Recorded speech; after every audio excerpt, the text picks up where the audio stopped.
సాగర తీరంలో మరో భారీ ప్రాజెక్టుకు అడుగులు పడుతున్నాయి. ఇప్పటికే కాపులుప్పాడ గ్రేహౌండ్స్ కొండపై రాష్ట్ర అతిథి గృహ నిర్మాణానికి ప్రణాళిక రూపొందించగా తాజాగా రుషికొండ వద్ద పర్యాటక ప్రాజెక్టు కోసం పర్యాటక అభివృద్ధి సంస్థ చర్యలు చేపట్టింది. విదేశీ స్వదేశీ పర్యాటకుల్ని ఆకట్టుకునేలా సముద్రానికి అభిముఖంగా 65 ఎకరాల్లో సమీకృత పర్యాటక సముదాయం నిర్మించనుంది.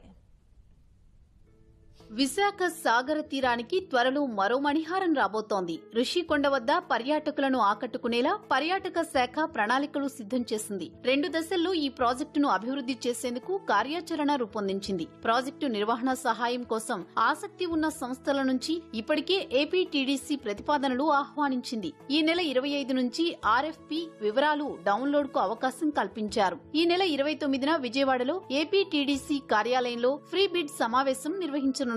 ఫిబ్రవరి 4లోగా ప్రతిపాదనలకు గడువు విధించగా అదే రోజు సాంకేతిక ప్రతిపాదనలు స్వీకరించనున్నారు. ఎంపికైన సంస్థ ప్రాజెక్టు పనులు జరిగిన 6 నెలలు పూర్తయిన తర్వాత 2 ఏళ్లు పర్యవేక్షించాలనే నిబంధన విధించారు. ప్రభుత్వం విశాఖను కార్యనిర్వాహక రాజధానిగా ప్రకటించిన తరుణంలో ఈ ప్రాజెక్టుకు ప్రాధాన్యత సంతరించుకుంది.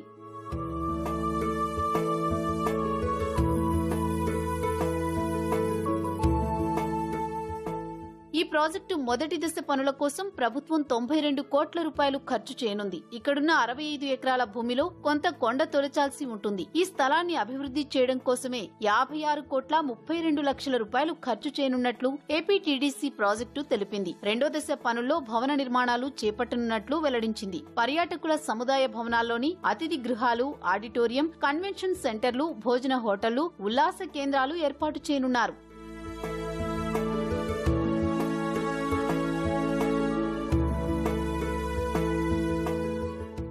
సముద్ర అందాలను కొండపై నుంచి అత్యంత అద్భుతంగా వీక్షించేందుకు ఈ ప్రదేశం వీలుగా ఉండడంతో పర్యాటక అభివృద్ధి సంస్థ ఈ ప్రాంతాన్ని ఎంచుకుంది. ప్రస్తుతం రుషికొండలో హరిత బీచ్ రిసార్ట్ తో పాటు మరో ప్రైవేట్ హోటల్ ఉంది. ప్రస్తుత నిర్మాణాలను కూల్చి కొండవాలులను తొలగించి చదును చేయనున్నారు. భవిష్యత్తులో కొండవాలు ప్రాంతాల నుంచి ఎటువంటి ప్రమాదం లేకుండా పూర్తిస్థాయి సాంకేతిక పరిజ్ఞానం వినియోగించి రక్షణ చర్యలు తీసుకోనున్నారు.